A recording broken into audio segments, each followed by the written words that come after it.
Disclaimer, paalaala, ang kwentong ito ay batay sa alamat, kwento bayan, at kathang isip. Ang ilan sa mga pangyayari at tauhan ay dramatikong inilalarawan upang maging kapanapanabik at nakakatakot. Anumang pagkakatulad sa tunay na tao, lugar, o pangyayari ay walang intensyon at purely fiction lamang. Ang layunin ng kwento ay magbigay aliw at kaalaman tungkol sa kulturang Pilipino at mga alamat ng aswang.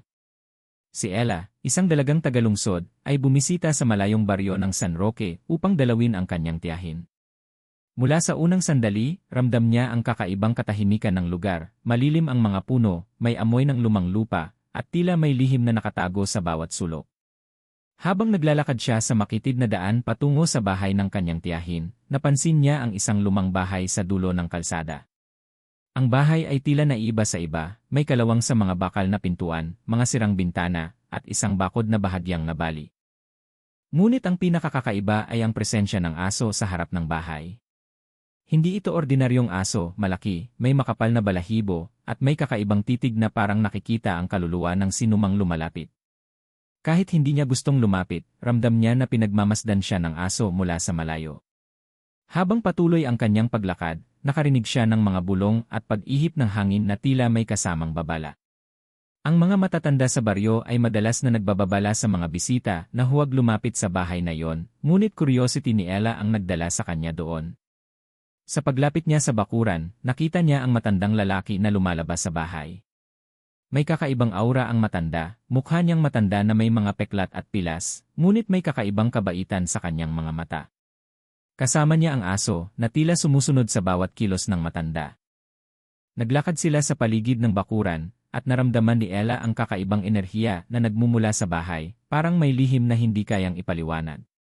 Hindi nagtagal, nakita niya ang ilang kakaibang palatandaan, mga halaman sa paligid ng bahay ay tila gumagalaw kahit walang hangin at may liwanag na lumalabas mula sa bintana kahit gabi na. Ang kanyang puso ay mabilis na tumibok, ngunit hindi niya maiwasang magtanong sa sarili. Ano ba talaga ang naninirahan sa bahay na ito? Habang papalapit siya sa pintuan, naramdaman niya ang malamig na hangin at tila may mga mata na nakamasid sa kanya mula sa dilim. Ang aso, na karaniwang nakaupo lang sa harap, ay biglang tumayo at mumisi ng parang nagbabantay. Napagtanto ni Ella na ang bahay na ito ay hindi karaniwan at ang misteryo ay sisimulang magbukas sa mga susunod na gabi. Sa unang heading na ito, nabuo ang atmosfera ng takot at misteryo, ipinakilala ang pangunahing tauhan at ang setting ng kwento. Napakita rin ang kakaibang relasyon ng matandang aswang at ng kanyang alagang aso na magiging sentro ng kwento. Ang tensyon at kuryosidad ay nagsimulang umusbong na maghihikayat sa manonood na abangan ang mga susunod na pangyayari. Habang lumalalim ang gabi sa baryo ng San Roque, mas napapansin ni Ella ang kakaibang katauhan ng matandang lalaki sa lumang bahay. Ang kanyang pangalan ay Mang Lino, isang matandang lalaki na kilala sa baryo bilang tahimik at halos hindi nakikihalo sa komunidad. Ngunit may mga bulong at kwento ang mga taga-baryo tungkol sa kanya, may sinasabi silang siya ay isang aswang, at sa kabila ng kanyang edad, may kakaibang kapangyarihan siya na nagdudulot ng takot sa mga taong malapit sa kanyang teritoryo. Kasama ni Mang Lino sa kanyang bahay ang isang kakaibang aso na tinatawag ng mga taga-baryo bilang itim na bantay. Hindi tulad ng karaniwang aso, ang itsura nito ay nakakatakot, malalaki ang mga mata na nagliliwanag sa dilim, at may mga pangil na parang kayang kumagat ng bakal. Subalit sa kabila ng takot na hatid ng itsura nito, kitang-kita ang malalim na pagkakaugnay ng aso at ng matanda. Sa tuwing lalapit si Mang Lino sa aso, tila nagkakaroon ng telepatikong koneksyon, sumusunod ito sa bawat kilos at galaw niya, at pinoprotektahan ang kanyang amo sa sinumang mapaminsalang nilalang. Maraming kwento ang kumakalat sa baryo tungkol sa alagang aso. Ayon sa mga matatanda, hindi ito basta-basta aso lamang, may kakayahan itong manghuli at mangatwiran sa paraan na di karaniwan sa natural na mundo. Minsan, may mga kabataan na naglalaro sa paligid ng bahay ni Mang Lino ang nawawala, at agad silang natagpuan ng itim na bantay sa loob ng ilang minuto, tila alam nito kung saan sila naroroon kahit sa dilim. Isang gabi, palihim na sinundan ni Ella ang aso at ang matanda. Nakita niya si Mang Lino na naglalakad sa bakuran at nagmumuni-muni sa harap ng isang lumang altar na puno ng kakaibang simbolo. Ang aso, gaya ng dati, ay nakatayo sa gilid, tila binabantayan ang bawat kilos ng matanda at nakatingin sa dilim na parang may nakatagong panganib. Napansin ni Ella ang kakaibang aura sa paligid, tila may enerhiyang lumalabas mula sa matanda at sa aso na nagmumungkahi ng supernatural na presensya. Habang pinagmamasdan ni Ella, narinig niya ang bulong ng mga matatanda sa baryo, "Huwag kayong lumapit sa bahay ni Mang Lino at higit sa lahat, iwasan ang aso niya." Ang babala ay nagdulot ng takot sa kanya, ngunit lalo rin itong nagpalakas ng kanyang kuryosidad. Bakit kaya ganito ang ugnayan ng matanda at ng kanyang alagang aso? Ano ang lihim na itinagong kapangyarihan ng itim na bantay? Sa gabing iyon, mas lumakas ang pakiramdam ni Ella na hindi ordinaryo ang matanda at ang kanyang aso. Ang kanilang presensya ay nagbibigay ng kakaibang enerhiya sa baryo, isang halo ng takot at respeto. Sa bawat galaw ng aso, ramdam ni Ella ang lakas at talino nito. Sa bawat kilos ni Mang Lino, ramdam niya ang kapangyarihan at misteryo na bumabalot sa matanda. Ang kabanatang ito ay nagtatakda ng pundasyon para sa mga susunod na pangyayari. Ipinakita dito ang personalidad at kakayahan ng matandang aswang, pati na rin ang supernatural na alagang aso, na siyang magiging susi sa pagharap sa panganib sa kwento. Sa pamamagitan ng kanilang relasyon, mas napalalim ang misteryo at tensyon na mararamdaman ng manonood na maghahanda sa kanila para sa mas kapanapanabik na mga kaganapan sa susunod na bahagi. Lumipas ang ilang araw mula nang dumating si Ella sa baryo ng San Roque, at unti-unti niyang napansin ang mga kakaibang palatandaan na hindi maipaliwanag sa normal na paraan. Sa bawat gabi, habang naglalakad siya patungo sa bahay ng kanyang tiyahin, naririnig niya ang mga kakaibang tunog sa paligid, mga bulong, ungol, at mga pag-ihip ng hangin na tila may sinusundan. Ang bawat tunog ay nagdudulot ng takot, ngunit kasabay nito ay lumalakas ang kanyang kuryosidad sa misteryo ng lumang bahay ni Mang Lino. Isa sa pinaka-nakakabahala ay ang aso ni Mang Lino. Tuwing may tao o nilalang na lumalapit sa bahay, bigla itong nagiging agresibo. Hindi lamang ito nagbabantay, tila naintindihan nito ang intensyon ng tao. Minsan, nakita ni Ella ang aso na nakatitig sa isang lumang puno sa gilid ng bakuran. Pagkaraan ng ilang minuto, may nakita siyang maliit na hayop na naipit sa punong iyon, isang palatandaan na ang aso ay may pambihirang kakayahan upang bantayan ang kapaligiran. Bukod sa aso, napansin ni Ella na may mga kakaibang pagbabago sa paligid ng bahay ni Mang Lino. Ang mga halaman sa bakuran ay tila gumagalaw kahit walang hangin, may mga ilaw na biglang sumisindi at nawawala sa loob ng bahay, at may mga anino na tila kumikilos sa sarili nilang paraan. Ang mga palatandaang ito ay hindi basta normal sa karaniwang buhay sa baryo, kaya't mas lalong tumindi ang takot at interes ni Ella. Sa isa pang gabi, habang lihim siyang nagmamasid, nakita niya si Mang Lino na tila nakikipag-usap sa hangin. Ang kanyang mga galaw ay kakaiba, may mga simbolo sa hangin na hindi mauunawaan, at tila may kapangyarihan siyang nagmumula sa mga ritual na iyon. Ang aso, gaya ng dati, ay nakatayo sa tabi niya, nakamasid sa dilim, handang kumilos kung may panganib na dumating. Napagtanto ni Ella na ang matanda at ang kanyang aso ay may koneksyon sa mga supernatural na pangyayari sa baryo. Bukod sa mga pisikal na palatandaan, naramdaman din ni Ella ang enerhiya sa buong baryo. Ang mga hayop sa paligid ay nagiging hindi mapakali sa gabi, ang mga tao ay tila nag-iwas sa paligid ng bahay ni Mang Lino, at may kakaibang lamig sa hangin tuwing papalapit sa bahay. Para kay Ella, ang mga palatandaang ito ay malinaw na senyales na may kakaibang kapangyarihan ang matanda at ang kanyang alagang aso. Ang kabanatang ito ay nagtatakda ng higit na tensyon sa kwento. Pinapakita rito na ang kapangyarihan ni Mang Lino at ng aso ay hindi limitado sa kanilang bahay lamang, nakakaapekto ito sa buong baryo. Ang mga kakaibang palatandaan ay nagiging babala at misteryo sa parehong oras, na nagpapalakas sa damdamin ng kaba at pag-usisa ni Ella. Ito rin ang simula ng maseryosong mga pangyayari, kung saan kailangan niyang pumili kung mananatili siya sa baryo o iiwasan ang panganib. Isang gabi, pinangahas ni Ella na lumapit ng mas malapit sa bahay ni Mang Lino. Ang buwan ay bahagyang natatabingan ng mga ulap, kaya't ang paligid ay mistulang nakatago sa dilim. Ramdam niya ang kaba sa dibdib, ngunit higit sa lahat, nariyan ang matinding kuryosidad na magbunyag ng lihim ng matandang aswang at ng kanyang kakaibang alaga. Mula sa malayo, pinagmamasdan niya ang mga galaw ni Mang Lino. Nakita niya ang matanda na naglalakad patungo sa loob ng bahay, dala ang isang lumang kahon at mga kakaibang kagamitan. Ang bawat kilos ni Mang Lino ay maingat, tila may sinusunod na ritual na hindi basta-basta mauunawaan. Ang aso naman ay nakatayo sa harap ng pintuan, nakamasid sa dilim, at tuwing may sinumang lumalapit, biglang nanginginig ang kanyang mga balahibo, handang umatake. Habang tahimik na sumusubaybay si Ella, napansin niya na may liwanag na nagmumula sa loob ng bahay, isang malakristal na glow na sumisilip mula sa mga bintana. Ang ilaw ay hindi nagmumula sa normal na ilaw, kundi parang may enerhiya na lumalabas mula sa mga bagay sa loob. Dito niya nakita ang mga kakaibang simbolo sa pader, mga anting-anting, at iba pang misteryosong kagamitan na tila may kinalaman sa kapangyarihan ni Mang Lino. Sa sandaling iyon, nakaramdam siya ng kakaibang malamig na hangin na dumaan sa kanyang katawan. Halos hindi niya makita ang paligid, ngunit ramdam niya na may nakamasid sa kanya. Ang aso ni Mang Lino ay biglang tumayo at tumingin sa direksyon niya. Ang kanyang mga mata ay kumikislap sa dilim, at sa ilang sandali, para bang nagbabala sa kanya na huwag nang lumapit. Ang kaba ni Ella ay tumaas, ngunit hindi siya nakaalis, ang kanyang pag-usisa ay mas malakas kaysa sa takot. Habang patuloy siyang nagmamasid, nakita niya si Mang Lino na nagmumuni-muni sa harap ng isang altar. May mga kandila, lumang libro, at mga simbolo ng sinaunang ritual na ginagamit ng mga aswang ayon sa mga alamat. Ang matanda ay nagsimulang magsalita ng mababa, may bulong na parang hindi maintindihan ng ordinaryong tao, at ang aso ay nakatayo sa tabi niya, parang tagapangalaga at kasama sa ritual.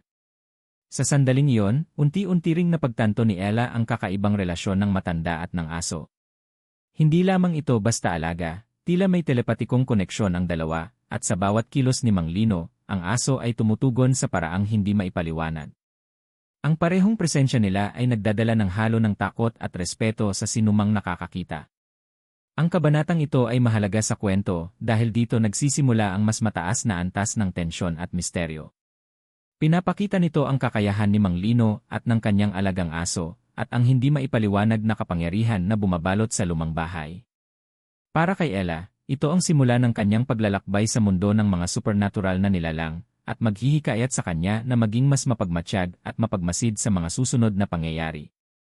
Isang gabi, habang naglalakad si Ella pauwi mula sa bahay ng kanyang tiyahin, naramdaman niya ang kakaibang tensyon sa hangin. Ang mga dahon ng puno ay biglang sumasayaw sa hangin, kahit walang simoy, at may mga anino na kumikilos sa gilid ng daan. Ang kanyang puso ay mabilis na tumitibok, ngunit pinilit niyang manatiling kalmado. Alam niya na may panganib na malapit, isang bagay na hindi pangkaraniwan sa baryo ng San Roque. Habang palapit siya sa bahay ni Mang Lino, biglang lumabas ang aso. Ang itim na bantay ay hindi karaniwan ang kilos. Tumayo ito sa harap ni Ella at umikot, tila nagbabantay sa isang direksyon. Ramdam ni Ella na may nakapaligid sa bahay na hindi niya nakikita, isang nilalang o panganib na darating sa baryo. Ang aso ay kumikilos ng may otoridad, nagbabantay, at nagbibigay ng babala sa sinumang lumalapit. Sa pagkakataong iyon, aksidenteng nahuli si Ella ng aso. Hindi ito umatake, ngunit nakaramdam siya ng malamig na hinina sa kanyang mukha at ng kakaibang presensya. Nakita niya si Mang Lino na mabilis na lumabas ng bahay, may halong galit at kabaitan sa kanyang mga mata. Huwag kang lalapit dito ng walang dahilan, wika ng matanda, ngunit sa tono ng boses niya, ramdam na may mas malalim na kahulugan, may paparating na panganib na mas malaki kaysa sa kanya o sa bata. Hindi nagtagal, narinig ni Ella ang malalakas na ingay sa kabila ng bakuran, parang may mga halimaw o nilalang na nagtatago sa dilim. Ang aso ay tumakbo at tumalon, hinahabol ang mga hindi nakikitang nilalang, at sa bawat galaw nito, ramdam ni Ella ang kakayahan nitong protektahan hindi lamang ang matanda kundi pati ang buong baryo. Ang tensyon ay umabot sa rurok, at napagtanto ni Ella na ang panganib ay tunay at maaaring magdulot ng malaking pinsala kung hindi mapigilan. Sa gabing iyon, nakilala ni Ella ang talino at kakayahan ng aso. Hindi lamang basta bantay ito, parang alam nito ang bawat kilos ng panganib, kayang humadlang at magbigay babala bago pa man mangyari ang masama. Nakita rin niya ang determinasyon ni Mang Lino na protektahan ang kanyang teritoryo at ang mga tao sa paligid, kahit pa ito ay mapanganib sa kanya. Ang kabanatang ito ay mahalaga dahil dito nagsisimula ang aktwal na pagharap sa panganib. Dito makikita ang tunay na lakas ng matanda at ng kanyang alagang aso, pati na rin ang paglaki ng tensyon at kaba na mararamdaman ng manonood. Ang mga pangyayari ay nagtatakda ng suspense at naghahanda sa mas dramatic na labanan sa mga susunod na kabanata. Sa paglipas ng ilang gabi, hindi maiwasan ni Ella na palaging bumalik sa paligid ng bahay ni Mang Lino. Ang kanyang takot ay unti-unting napapalitan ng labis na kuryosidad. Nais niyang malaman ang buong katotohanan tungkol sa matanda at sa kanyang kakaibang alaga. Sa gabing iyon, nagpasya siyang lumapit ng mas palapit at lihim na sumilip sa loob ng bahay. Sa kanyang pagmamasid, nakita niya ang matanda sa gitna ng isang ritual. Ang mga kandila ay nakapalibot sa isang lumang altar, at may mga simbolo sa sahig na hindi maintindihan ni Ella. Nakita niya na may mga lumang libro at mga anting-anting na ginagamit ni Mang Lino na tila may kapangyarihang magpatawag o magprotekta laban sa mga panganib. Sa bawat galaw ng matanda, ramdam ni Ella ang kakaibang enerhiya sa paligid, parang ang hangin mismo ay tumutugon sa bawat kilos niya. Ngunit ang pinakakahanga-hangang bahagi ay ang aso. Ang itim na bantay ay hindi lamang nagbabantay. Napansin ni Ella na may telepatikong koneksyon ito sa matanda. Tuwing may galaw si Mang Lino, sumusunod ang aso sa bawat kilos nito, at kung may lumalapit na panganib, agad itong kumikilos para protektahan ang matanda at ang paligid. Hindi lamang basta alaga ang aso, ito ay parang tagapangalaga, kasama sa ritual, at kapareho sa kapangyarihan ni Mang Lino. Sa sandaling iyon, unti-unting naintindihan ni Ella ang dual life ni Mang Lino. Sa araw, tila ordinaryong matanda lamang siya, tahimik, mahinhin, at halos hindi nakikihalo sa baryo. Ngunit sa gabi, lumalabas ang kanyang totoong anyo, isang aswang na may kakayahang protektahan ang sarili at ang lugar mula sa mga banta, gamit ang ritual, kapangyarihan, at ang kanyang alagang aso. Ang natuklasan ni Ella ay nagbigay linaw sa lahat ng mga kakaibang pangyayari sa baryo, ang mga ilaw sa dilim, mga anino na gumagalaw, at ang misteryosong presensya ng aso. Sa kanyang pagtuklas, nakaramdam din siya ng moral dilemma. Dapat ba niyang ipaalam sa mga tao ang lihim ni Mang Lino, o dapat ba niyang protektahan ang misteryo at irespeto ang kapangyarihan nito? Ang kanyang isip ay naguguluhan, ngunit ramdam niya na ang sagot ay makikita lamang sa mga susunod na kaganapan. Ang kabanatang ito ay mahalaga sa kwento dahil dito nagsisimulang lumitaw ang buong misteryo. Pinapakita rito na ang matanda at ang aso ay higit pa sa ordinaryong nilalang. Ang kanilang ugnayan at kapangyarihan ay nagbibigay diin sa supernatural na aspeto ng kwento. Dito rin nabuo ang tensyon sa pagitan ng kuryosidad at takot ni Ella, na maghahanda sa kanya para sa paparating na labanan at klimaks ng kwento. Isang gabi, dumating ang hindi inaasahang panganib sa baryo ng San Roque. May mga kakaibang nilalang na lumitaw mula sa kabubatan, halimaw o iba pang supernatural na nilalang, na naglalakbay upang manira at manghuli ng inosenteng mga tao. Ang buong baryo ay napuno ng takot at ang katahimikan ay biglang napalitan ng sigaw, kalabog at takbuhan. Agad na kumilos si Mang Lino at ang kanyang alagang aso. Ang itim na bantay ay parang nagbago ang anyo sa galit at determinasyon, mas matalas ang pangil, mas mabilis ang galaw, at tila may lakas na hindi pangkaraniwan. Tuwing may lumalapit na panganib, ang aso ay kumikilos ng may katalinuhan, hinahabol at inaatake ang mga nilalang na nagbabanta. Ang bawat galaw nito ay nagpapakita ng pambihirang kakayahan at katapangan. Si Mang Lino, sa kabilang banda, ay gumamit ng kanyang ritual at kapangyarihan upang protektahan hindi lamang ang kanyang sarili kundi pati ang buong baryo. Sa tulong ng mga simbolo, mga anting-anting, at sa kakayahan ng kanyang alagang aso, nakabuo siya ng pader ng enerhiya na pumigil sa pag-atake ng mga halimaw. Ang labanan ay matindi at puno ng tensyon, ang bawat hampas, bawat galaw, ay nagdudulot ng kaba at adrenalina sa paligid. Habang pinapanood ni Ella ang labanan, naramdaman niya ang tunay na kapangyarihan ng itim na bantay. Hindi lamang ito nagbabantay, nagiging kasangga ito sa laban, nakikipag-ugnayan sa matanda at alam ang mga tamang galaw upang mahadlangan ang panganib. Ang aso at si Mang Lino ay parang magkakatuwang sa isang sayaw ng labanan, kung saan bawat kilos ay may kahulugan at bawat galaw ay may layunin. Sa klimaks ng labanan, si Ella ay nakakita ng matinding determinasyon sa mukha ni Mang Lino. Ang matanda ay hindi natatakot sa panganib, sa halip, ginagamit niya ang buong kakayahan at talino upang maipagtanggol ang lugar.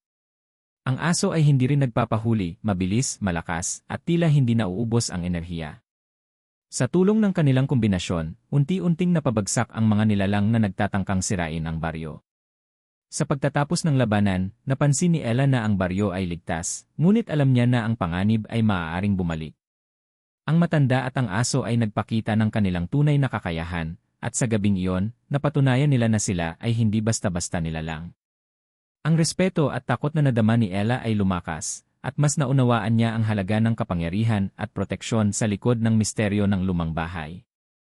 Ang kabanatang ito ang pinaka-highlight ng kwento. Dito naganap ang tunay na aksyon, nakakita ng viewers ang lakas at determinasyon ng matanda at ng aso, at naramdaman ang tensyon na nagdala ng climax sa kwento.